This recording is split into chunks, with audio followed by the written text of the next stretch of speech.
नमस्कार, आपण पाहताय एसबीएन मराठी. मी आहे आपल्यासोबत वैष्णवी भस्मे. एक नजर टाकूयात आजच्या हेडलाईन्सवर. हेडलाईन प्रायोजक लक्ष्मीनारायण सुपर स्पेशालिटी हॉस्पिटल. सर्व अत्याधुनिक सुविधा, 24 तास अत्यावश्यक सेवा. इथं आहे सुसज्ज अद्ययावत ICU, medical path lab, 2D echo आणि डायलिसिसची सुविधा.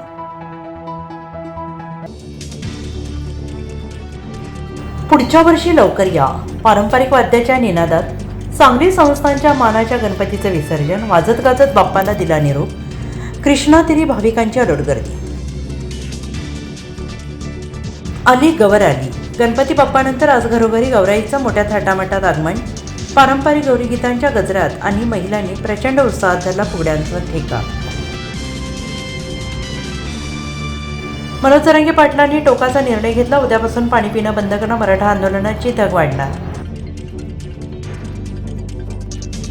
मंत्री चंद्रकांत पाटील भलतंच बोलून गेले. मराठा आंदोलकांमध्ये संतापाची लाट. म्हणाले, राजकीय आरक्षण मिळवण्याची ही धडपड सुरू, तर मराठे सामाजिक मागास नाहीत, त्यांना ओबीसीतून मराठा आरक्षण अशक्य. मनोज जरांगे पाटलांची चंद्रकांत पाटील आणि राज ठाकरेंवर घणाघाती टीका. म्हणाले, चंद्रकांत पाटलांना अक्कल आहे का?